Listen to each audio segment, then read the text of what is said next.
नमस्कार मित्रांनो, स्वागत आहे तुमचं एनजे अकॅडमीच्या आपल्या यूट्यूब चॅनलमध्ये। मित्रांनो, आपण महा टीईटी परीक्षेसाठी अतिशय इम्पॉर्टंट, अतिशय महत्त्वपूर्ण अशी प्रश्नपत्रिका या ठिकाणी पाहत असतो। आजचा आपला विषय आहे बाल मानसशास्त्र व अध्यापनशास्त्र आणि याच्यामधलं आजचं आपलं प्रकरण क्रमांक 15 आहे। प्रकरणाचं नाव आहे बुद्धिमत्ता व मानसशास्त्र। आता हे बुद्धिमत्ता हे जे प्रकरण आहे हे आपल्या परीक्षेच्या दृष्टीने काय खूप महत्त्वाचं आहे, कारण याच्यावरती सुद्धा आपल्याला परीक्षेमध्ये 100% 1 ते 2 प्रश्न या प्रकरणावरती काय केले जातात, 100% आपल्याला विचारले जातात। ठीक आहे, म्हणजे परीक्षेच्या दृष्टीने अतिशय महत्त्वाचं प्रकरण आहे। कोणत्या पेपरला विचारले जातात याच्यावरती प्रश्न, तर पेपर 1 ला पण विचारले जातात आणि पेपर 2 ला सुद्धा याच्यावरती प्रश्न विचारले जातात। म्हणजे तुमचे दोन्ही पेपरसाठी हे काय अतिशय महत्त्वाचं असं प्रकरण आहे। ठीक आहे, मग या ठिकाणी बघूया पहिला प्रश्न काय आपला, बहुआयामी बुद्धिमत्ता हा सिद्धांत कोणी मांडला। आता काय विचारलं आपल्याला की बहुआयामी बुद्धिमत्ता हा जो सिद्धांत आहे हा कोणी मांडला असं आपल्याला विचारलेलं आहे। मग हा हॉवर्ड गार्डनर यांनी मांडलेला हा सिद्धांत आहे। ठीक आहे, त्याच्यानंतर आपल्याला प्रश्न विचारला जातो की बहुआयामी बुद्धिमत्ता हा सिद्धांत गार्डनर यांनी कधी मांडला, तर कधी मांडला होता त्यांनी 1983 ला मांडला। त्याच्यानंतर पुढचा प्रश्न आपल्याला इथं असं विचारला जातो की बहुआयामी बुद्धिमत्ता हा सिद्धांत गार्डनर यांनी कोणत्या पुस्तकामध्ये मांडला होता, तर कोणत्या, फ्रेम्स ऑफ माइंड हे त्यांचं अतिशय गाजलेलं पुस्तक आहे। या पुस्तकामध्ये त्यांनी काय केलेलं आहे, बहुआयामी बुद्धिमत्ता हा सिद्धांत मांडलेला आहे। कधी मांडला, 1983 ला मांडला। ठीक आहे, कोणत्या पुस्तकामधून, फ्रेम्स ऑफ माइंड या पुस्तकामधून मांडला। ठीक आहे, त्याचबरोबर त्यांच्या मते मग बुद्धी ही एक नसून ती अनेक स्वतंत्र घटकांनी बनलेली आहे। मग प्रश्न आपल्याला विचारला जातो की गार्डनर यांच्या मते बुद्धी ही कशाने बनलेली आहे, तर बुद्धी ही कशाने बनलेली आहे, अनेक स्वतंत्र घटकापासून बुद्धी बनलेली आहे। बुद्धी म्हणजे ही एक घटक नाही, तर ते काय आहेत, अनेक स्वतंत्र घटकापासून बुद्धी बनलेली असं काय केलंय गार्डनर यांनी आपल्या बहुआयामी बुद्धिमत्ता या सिद्धांतामध्ये त्यांचं मत मांडलेलं आहे। ठीक आहे, महत्वाचं आहे आपल्या दोन्ही परीक्षेच्या दृष्टीने, म्हणजे दोन्ही पेपरच्या दृष्टीने हे काय अतिशय इम्पॉर्टंट आहे, अतिशय महत्त्वपूर्ण आहे। ठीक आहे, पुढे जाऊया प्रश्न क्रमांक 2, बुद्धी गुणांक काढण्याचे अचूक सूत्र कोणते। आता हे जे बुद्धी गुणांकाचं सूत्र आहे याच्यावरती सुद्धा आपल्याला भरपूर सारे प्रश्न विचारले जातात। मग बुद्धी गुणांकाचं अचूक सूत्र काय आहे, तर MA/CA गुणिले 1000। मग यालाच आपण मराठीमध्ये काय म्हणतो, मराठीमध्ये त्याला काय म्हणतो, MA म्हणजे मेंटल एज म्हणजे मानसिक वय भागिले शारीरिक वय, मानसिक वय भागिले शारीरिक वय गुणिले 100 हे सूत्र आहे। ठीक आहे, सूत्र काय आहे, मानसिक वय इथं लिहून ठेवतो, वाटलंच तुम्ही एकदा तुम्हाला पहा, मानसिक वय छेदामध्ये शारीरिक वय गुणिले किती, 100 हे काय आहे बुद्धी गुणांकाचं सूत्र आहे। ठीक आहे, लक्षात ठेवायचं, त्यालाच इंग्लिशमध्ये काय म्हटलं जातं, MA म्हणजे मेंटल एज आणि CA म्हणजे शारीरिक एज किंवा शारीरिक वय। ठीक आहे, हे लक्षात ठेवायचं आणि गुणिले किती आहे, 100 आहे। बऱ्याच वेळेस पर्यायामध्ये पहा आपल्याला उलटं पालटं केलेलं असतं किंवा कधी इथे 100 ऐवजी 1000 पण दिलेलं असतं। मग हे लक्षात ठेवायचं, गुणिले किती आहे, 100 आहे। आणि हे सूत्र कोणी मांडलं याच्यावरती सुद्धा आपल्याला प्रश्न विचारले जातात। मग हे सूत्र कोणाचं आहे, तर हे विल्यम स्टर्नचं सूत्र आहे। ठीक आहे, लक्षात ठेवायचं, IQ म्हणजे त्यालाच आपण काय म्हणतो, इंटेलिजंट टेस्ट म्हणतो। ठीक आहे, पुढे जाऊया, पुढचा प्रश्न 3 नंबर, भावनिक बुद्धिमत्ता ही संज्ञा खालीलपैकी कोणी लोकप्रिय केली। कोणती बुद्धिमत्ता, भावनिक बुद्धिमत्ता, त्यालाच इंग्लिशमध्ये काय म्हटलं जातं, इमोशनल इंटेलिजन्स। ही जी संज्ञा आहे ही कोणी लोकप्रिय केली असं विचारलं। मग कोणी लोकप्रिय केलेली आहे, तर ही डॅनियल गोलमन यांनी लोकप्रिय केलेली आहे। कोणती बुद्धिमत्ता, भावनिक बुद्धिमत्ता, कोणी लोकप्रिय केली, डॅनियल गोलमन मध्ये। मग कशामधून त्यांनी हे लोकप्रिय केली, तर 1995 ला त्यांनी एक पुस्तक लिहिलं होतं, इमोशनल इंटेलिजन्स। पुस्तकाचं नाव काय होतं, इमोशनल इंटेलिजन्स। या पुस्तकाच्या माध्यमातून त्यांनी हा विचार काय केला, जगभर पोहोचवला होता। ठीक आहे, पुढे जाऊया, प्रश्न क्रमांक 4 आहे। काय विचारलं होतं पहा या ठिकाणी आपल्याला, सर्जनशीलतेचा मुख्य आधार खालीलपैकी कोणता आहे। कशाचा मुख्य आधार, सर्जनशीलतेचा मुख्य आधार विचारलं। मग सर्जनशीलतेचा मुख्य आधार खालीलपैकी कोणता आहे, तर तो आहे अपसारी विचार। काय आहे, अपसारी विचार आहे। शब्द कळाला नाही तुम्हाला काही हरकत नाही, त्याचा आपण सविस्तर अर्थ पाहू। अपसारी विचार म्हणजे काय पहा, तर एकाच समस्येवर अनेक नवनवीन उपाय शोधण्याची क्षमता म्हणजेच काय, अपसारी विचार। मग पुढच्या वेळेस आपल्याला सरळ सरळ प्रश्न विचारला जाऊ शकतो की अपसारी उपचार म्हणजे काय। मग अपसारी उपचार म्हणजे काय, एकाच समस्येवर अनेक नवनवीन उपाय शोधणे म्हणजेच काय, अपसारी विचार होय। ठीक आहे, आणि हे अपसारी विचार हे कशाचं प्रमुख लक्षण आहे, तर हे सर्जनशीलतेचं प्रमुख लक्षण आहे. कशाचं?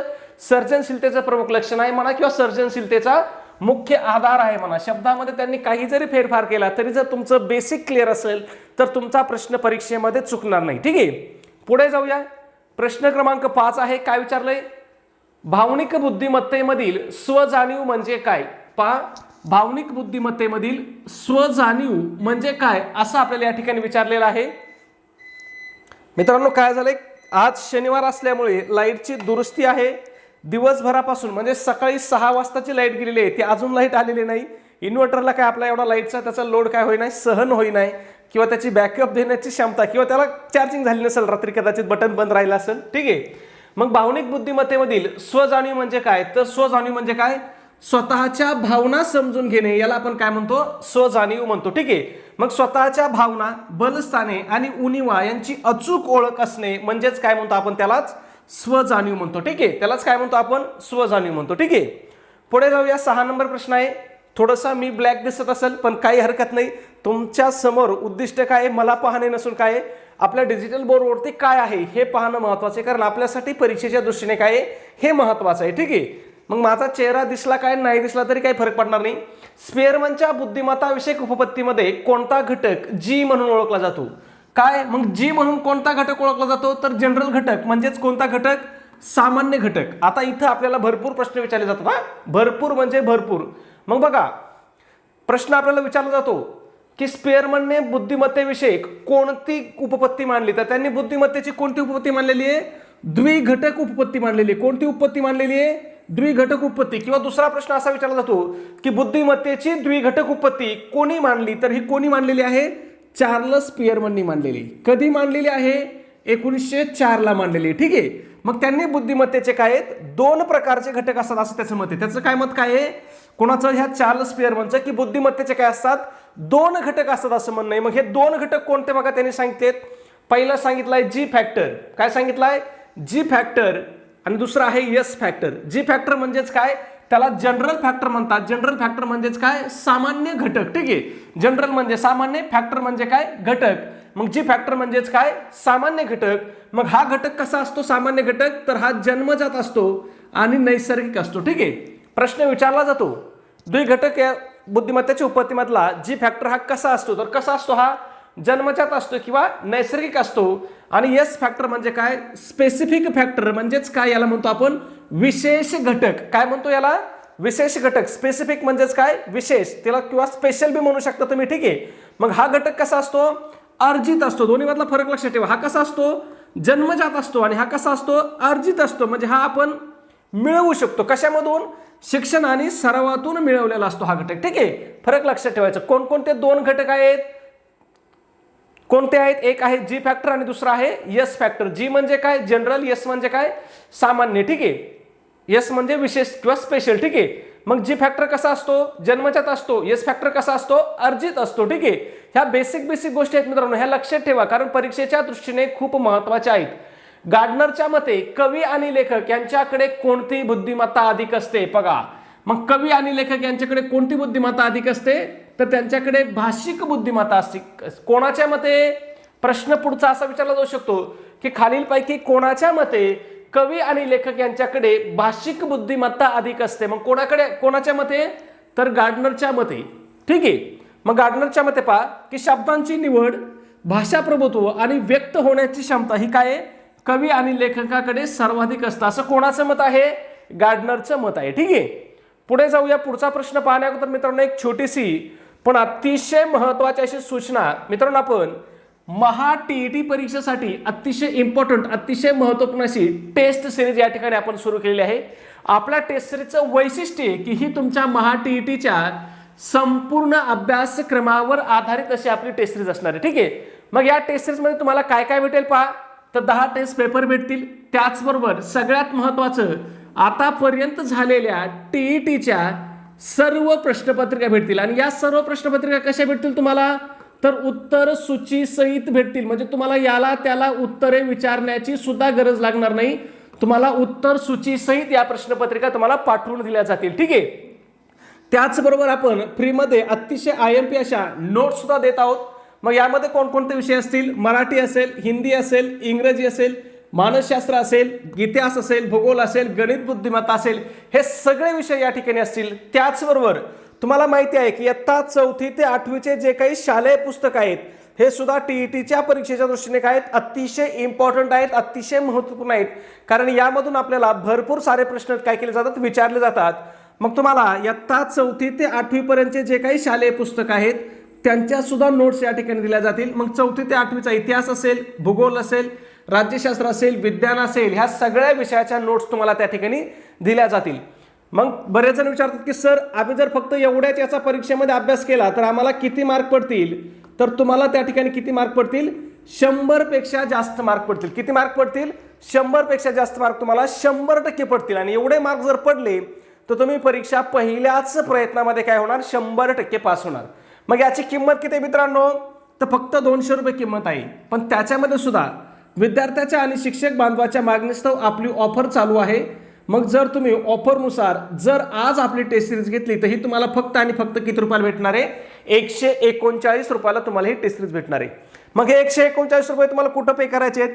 तर त्याच्यासाठी तुम्हाला व्हॉट्सअपला मेसेज करायचा आहे. आपला व्हॉट्सअप नंबर आहे 9689141630. या नंबरवरती एक मेसेज करायचा आहे की सर आम्हाला स्कॅनर पाठवा किंवा QR कोड पाठवा. तुम्हाला त्या ठिकाणी स्कॅनर पाठवलं जाईल.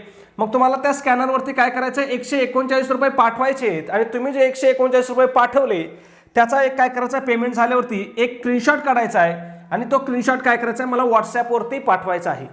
व्हॉट्सॲपवरती तुमचा स्क्रीनशॉट मिळाल्याबरोबर तुम्हाला 5 मिनिटाच्या आतमध्ये संपूर्ण स्टडी मटेरियल काय केलं जाईल? व्हॉट्सॲपवरतीच PDF फाईलच्या स्वरूपामध्ये काय केलं जाईल? त्या ठिकाणी तुम्हाला शेअर केलं जाईल. ठीक आहे. आता पेमेंट तुम्हाला स्कॅनरवरती करायचं आहे. ज्यांना कुणाला स्कॅनरवरती करायला जमत नसेल तर तुम्ही डायरेक्ट या नंबरवरती गुगल पे, फोन पे केला तरी चालेल. हा आपला नंबर आहे 9689141630. ठीक आहे. पुढे जाऊया पुढच्या प्रश्नाकडे. प्रश्न क्रमांक 8 आहे, अमूर्त विचार करण्याची क्षमता म्हणजे बुद्धिमत्ता ही व्याख्या कोणाची आहे? पहा आता, अमूर्त विचार करण्याची क्षमता म्हणजे बुद्धिमत्ता. मग ही व्याख्या कोणाची आहे? तर ही व्याख्या टर्मनची आहे. कोणाची आहे? टर्मनची आहे. ठीक आहे. मग बघा, टर्मन यांनी बुद्धीला अमूर्त विचाराशी जोडले तर वेक्सलर यांनी तिला सहेतुक कृतीशी जोडले. प्रश्न आपल्याला विचारला जातो की टर्मन यांनी बुद्धिमत्तेला कशाशी जोडलेला आहे? तर टर्मन यांनी बुद्धिमत्तेला अमूर्त विचाराशी जोडले. त्याच्यावरतीच आपल्याला प्रश्न होता, बरोबर. तर वेक्सलर हा जो आहे बघा, इथं आपल्याला 2 नंबर वेक्सलर ऑप्शन दिलेला आहे. मग ह्या वेक्सलरने बुद्धिमत्तेला कशाशी जोडलेला आहे?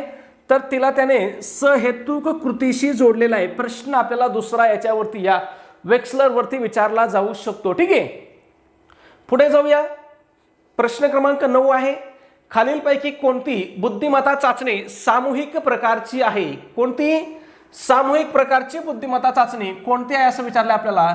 मग आर्मी अल्फा टेस्ट ही काय आहे? सामूहिक प्रकारची बुद्धिमत्ता चाचणी आहे. ठीक आहे. आता या ठिकाणी लक्षात ठेवायचंय, ही जी आर्मी अल्फा टेस्ट आहे ही कधी विकसित केली होती? पहा, तर पहिल्या महायुद्धाच्या वेळी सैनिकांच्या निवडीसाठी एकाच वेळी अनेकांची परीक्षा घेण्यासाठी काय ही चाचणी वापरली गेली होती. कोणती चाचणी? Army alpha taste. ही कोणत्या प्रकारची चाचणी आहे याच्यावरती सुद्धा आपल्याला प्रश्न विचारला जातो. मग ही काय आहे? सामूहिक भाषिक चाचणी आहे. ठीक आहे. लक्षात ठेवा, प्रश्न विचारलेला आहे सामूहिक भाषिक चाचणी आहे. प्रश्न आपल्याला परीक्षेमध्ये विचारलेला आहे. आर्मी अल्फा टेस्ट काय आहे? सामूहिक भाषिक आहे. आणि याच्यानंतर दुसरी कोणती आहे? आर्मी अल्फाच्या नंतर काय आहे? बीटा आहे. आर्मी बीटा टेस्ट आहे. ही कशी आहे? ती असामूहिक आहे. कशी आहे? नाही सॉरी, सामूहिकच आहे पण ती कशी आहे? अभाषिक आहे. सामूहिक आणि अभाषिक आहे. ही कशी आहे? ही सामूहिक भाषिक आहे. ठीक आहे. म्हणजे भाषेच्या विषयासाठी ही टेस्ट घेण्यासाठी वापरली जाते. ठीक आहे. पुढे जाऊया. प्रश्न क्रमांक 10, बुद्धिमत्तेचे आधुनिक प्रवाहात आर्टिफिशियल इंटेलिजन्स कशावर आधारित आहे? सध्या बघा सगळीकडे धडाका कशात चाललाय? आर्टिफिशियल इंटेलिजन्सचा चाललाय. पण आपल्याला आर्टिफिशियल इंटेलिजन्स वरती कधी प्रश्न विचारला होता? 2018लाच आपल्याला प्रश्न त्या ठिकाणी येऊन गेलेला आहे. म्हणजे किती वर्षापूर्वी? 6 वर्षापूर्वी त्याच्यावरती प्रश्न विचारला होता. आणि आता तर खरे कुठं एआयची सुरुवात झाली, म्हणून आपल्याला इथं आता प्रश्न येण्याची काय शक्यता जास्त आहे. मग एआय म्हणजेच काय? तर यंत्राद्वारे मानवी बुद्धीची प्रतिकृती म्हणजेच काय? एआय, किंवा त्यालाच काय म्हटलं जातं? आर्टिफिशियल इंटेलिजन्स म्हणजेच कृत्रिम बुद्धिमत्ता म्हटलं जातं. ठीक आहे. मग आधुनिक काळामध्ये संगणकीय प्रणालीद्वारे मानवी विचार प्रक्रियेचे अनुकरण करणे म्हणजेच काय AI होय. AI चा फुल फॉर्म काय? बऱ्याच वेळेस इथून पुढे बघा बऱ्याच वेळेस AI चा डायरेक्ट फुल फॉर्म सुद्धा विचारणार आहेत. मग AI चा फुल फॉर्म काय होतो? आर्टिफिशियल इंटेलिजन्स होतो. ठीक आहे. त्याला मराठीमध्ये काय म्हणतात? तर मराठीमध्ये त्याला कृत्रिम बुद्धिमत्ता म्हणतात. ठीक आहे. पुढे जाऊया. प्रश्न क्रमांक 11. आर्मी बीटा ही कोणत्या प्रकारची बुद्धिमापन चाचणी आहे? आपलं इन्व्हर्टर वॉर्निंग द्यायला लागलंय, कधीही बंद पडू शकतं, त्याच्यामुळे आपण होता होईल एवढं फास्ट जाण्याचा प्रयत्न करू. ठीक आहे. मग काय सांगितलंय? आर्मी बीटा ही कोणत्या प्रकारची बुद्धिमापन चाचणी आहे? मग आर्मी बीटा ही कोणत्या प्रकारची बुद्धिमापन चाचणी आहे पहा, तर सामूहिक आणि अभाषिक आहे. कोणती? सामूहिक आणि अभाषिक आहे. आणि सामूहिक आणि भाषिक कोणती आहे? तर आर्मी अल्फा आहे. ठीक आहे. तुम्हाला आता वरच्या प्रश्नामध्येच मी सांगितलं होतं. ठीक आहे. आर्मी अल्फा कशी आहे? सामूहिक आहे आणि भाषिक आहे. तर आर्मी बीटा काय आहे? सामूहिक आहे आणि कशी आहे? अभाषिक आहे. ठीक आहे. आता सगळ्यात लाईट बंद केल्यात, त्याच्यामुळे मी तुम्हाला दिसत नसेल कदाचित, पण काही हरकत नाही, आपला बोर्ड तुम्हाला दिसणं महत्वाचं आहे. आता जिथपर्यंत चालेल तिथपर्यंत आपण व्हिडिओ घेऊ. राहिलेले प्रश्न आपण उद्याच्या लेक्चरमध्ये काय 100% कंटिन्यू करू मित्रांनो. ठीक आहे.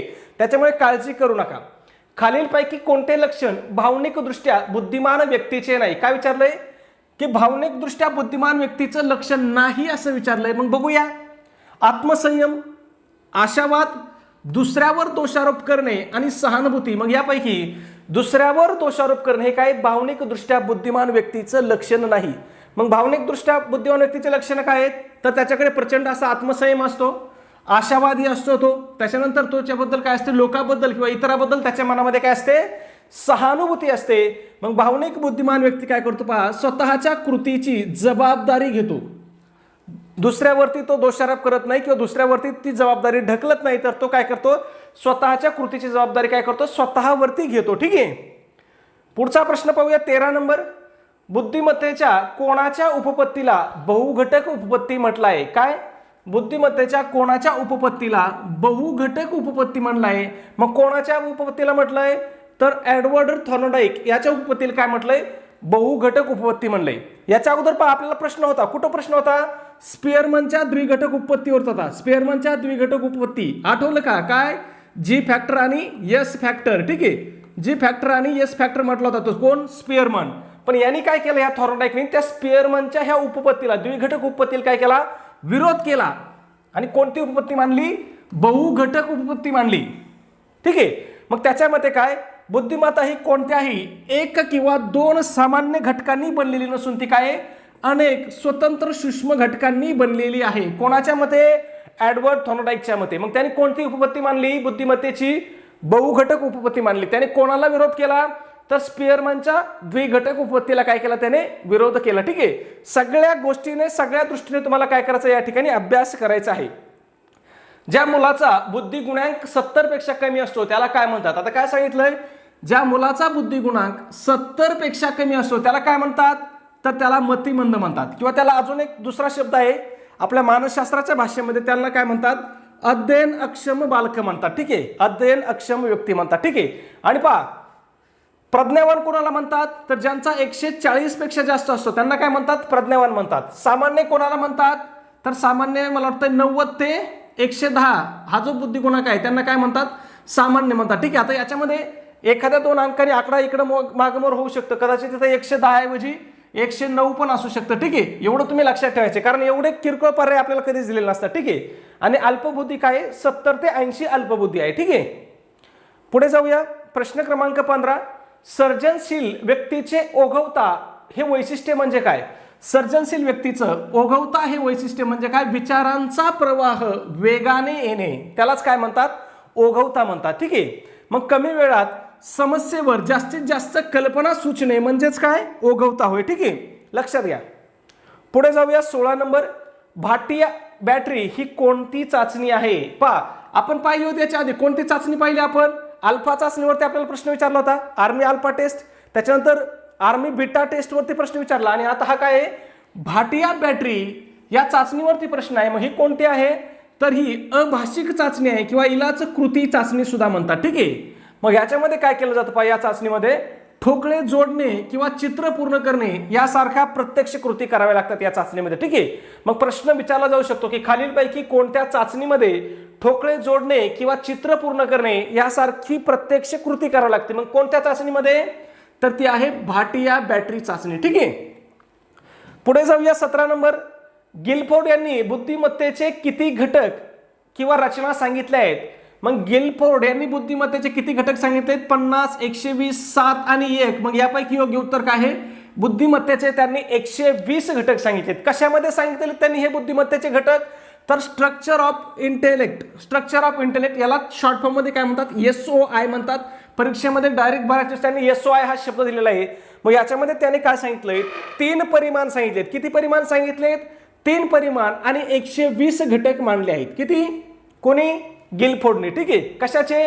बुद्धिमत्तेचे. ठीक आहे, जे नंतर घटक किती केले त्यांनी? 150 केले आणि पुन्हा किती केलेत? 180 झालेत. मग लक्षात ठेवायचं, सुरुवातीला किती सांगितलं होतं त्यांनी? 120 सांगितले. नंतर त्याला अजून काहीतरी अभ्यास केला असेल त्यांनी, त्याला वाटलं 150 आहेत आणि परत त्यांनी पुन्हा अभ्यास करून किती सांगितले? 180 सांगितले.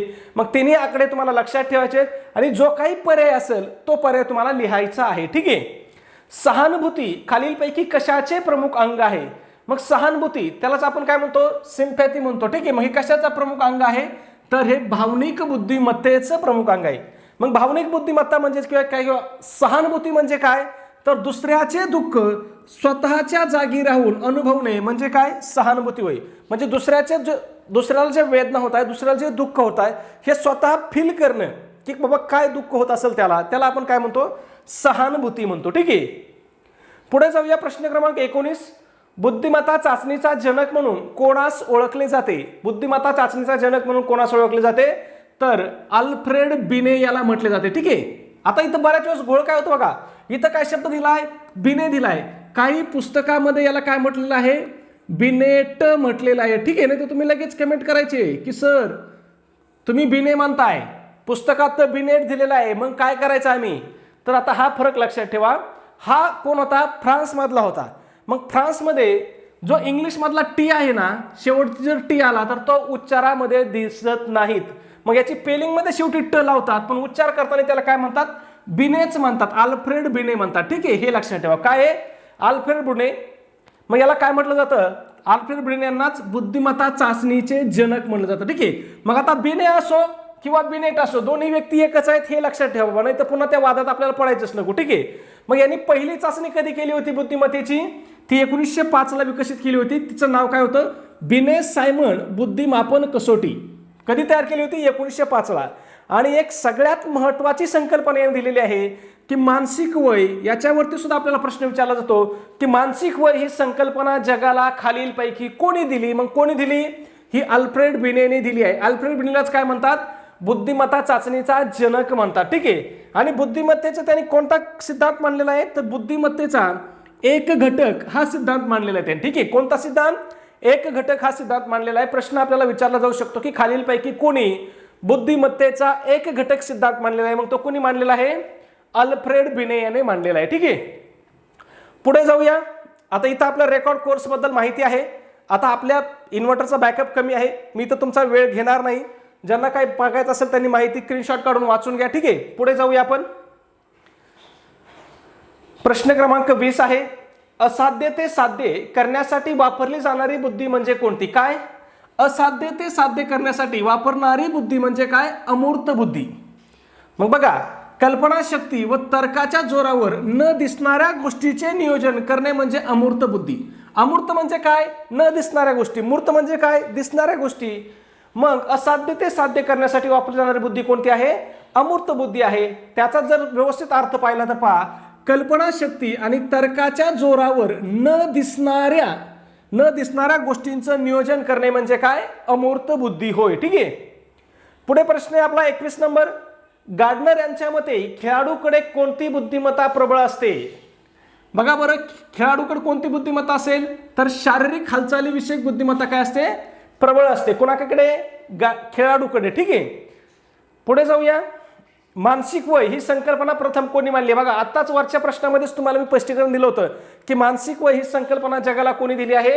अल्फ्रेड बिने. बघा, आता इथं बिनेट पर्याय दिलाय. कोणी दिली आहे? अल्फ्रेड बिने म्हणा किंवा अल्फ्रेड बिनेट म्हणा, काही फरक पडत नाही. मग मुलाची बुद्धी त्याच्या प्रत्यक्ष वयापेक्षा किती कमी आहे किंवा किती जास्त आहे हे मोजण्यासाठी बिनेट यांनी काय केली होती? मानसिक वय ही संज्ञा दिली होती. मग आता जे आपण IQ टेस्ट काढतो त्याच्यामध्ये सुद्धा आपण काय करतो? मानसिक वय घेतो की नाही, मानसिक वय भागिले शारीरिक वय गुणिले किती आहे, तर गुणिले 100 आहे. बऱ्याच वेळेस इथं 100 ऐवजी विद्यार्थ्याकडून काय होतं, गुणिले 1000 होतं. ठीक आहे, हे लक्षात ठेवा. पुढे जाऊया. प्रश्न क्रमांक 23. भावनिक बुद्धिमत्तेचा विकास करण्यासाठी काय आवश्यक आहे? कशाचा? भावनिक बुद्धिमत्तेचा विकास करायचा आहे. मग तुम्हाला काय पाहिजे? भावनांचं योग्य प्रगटीकरण पाहिजे. म्हणजे तुम्हाला मी जे सांगतो ना रोज की बाबा प्रश्न बारकाईने वाचा. निमे प्रश्न असे असतात की तुम्ही फक्त ते अर्थावरून समजून घेता. आता मी कॅमेऱ्याकडे बघण्यात काही अर्थच नाही, कारण माझा कुठला चेहरा तुम्हाला दिसत नाही. तुमच्यासमोर फक्त एक काळी वस्तू हालती एवढंच तुम्हाला दिसतंय. आणि मला माहिती आहे तुम्हाला ते पाहण्यासाठी सुद्धा काय असणार आहे, वाटत असणार आहे, अतिशय ऑड वाटत असणार आहे. पण काही हरकत नाही, आता पर्याय नाही. ठीक आहे, पुढे जाऊया. पुढचा प्रश्न आहे आपला प्रश्न क्रमांक 24. बुद्धिमत्तेचा त्रिमितीय सिद्धांत कोणी मांडला? बघा आता प्रश्न काय विचारलंय, बुद्धिमत्तेचा त्रिमितीय सिद्धांत कोणी मांडलेला आहे? मग हा त्रिमितीय सिद्धांत कोणी मांडलाय? गिलफोर्डने मांडलाय. मग हे 3 मिती म्हणजे कोणकोणते आहेत ते पण लक्षात ठेवायचं आपल्याला. पहिलं आहे आशय, नंतर आहे प्रक्रिया आणि तिसरं काय आहे, फलित आहे. या 3 मितीवर आधारित हा काय सिद्धांत आहे. कोणता? त्रिमितीय सिद्धांत. कशाचा सिद्धांत आहे बाबा हा त्रिमितीय सिद्धांत? बुद्धिमत्तेचा आहे. कोणी मांडलेला आहे? तर गिलफोर्डने मांडलेला आहे. ठीक आहे, पुढे जाऊया. प्रश्न क्रमांक किती आहे? 25 आहे. आधुनिक काळात बुद्धिमत्तेचे मापन करताना खालीलपैकी कोणता घटक महत्त्वाचा मानला जातो? मग आधुनिक काळामध्ये बुद्धिमत्तेचं मापन करताना जीवन कौशल्य आणि जुळवून घेणे हा घटक काय या ठिकाणी महत्त्वाचा मानला जातो. ठीक आहे, काही प्रश्न असे असतात की जे तुम्ही तुमच्या तर्काने, तुमच्या लॉजिकने काय 100% बरोबर सोडवू शकता. बुद्धिमत्ता चाचणीचा जनक म्हणून कोणास ओळखले जाते? आता या प्रश्नाचं उत्तर काय करायचं तुम्हाला कमेंटमध्ये सांगायचं आहे. चॅनलला सबस्क्राईब केलं नसेल तर लगेच सबस्क्राईब करून घ्या. व्हिडिओ आवडला असेल तर प्लीज एक लाईक करा आणि आपला व्हिडिओ तुम्हाला कसा वाटतो हे सुद्धा कमेंटमध्ये सांगा. त्याचबरोबर आपला व्हिडिओ तुमच्याकडे असणाऱ्या शैक्षणिक ग्रुपला किंवा तुमच्या मित्रपरिवाराला नक्की शेअर करत चला, त्यांना पाठवत चला आपल्या व्हिडिओची लिंक. धन्यवाद मित्रांनो.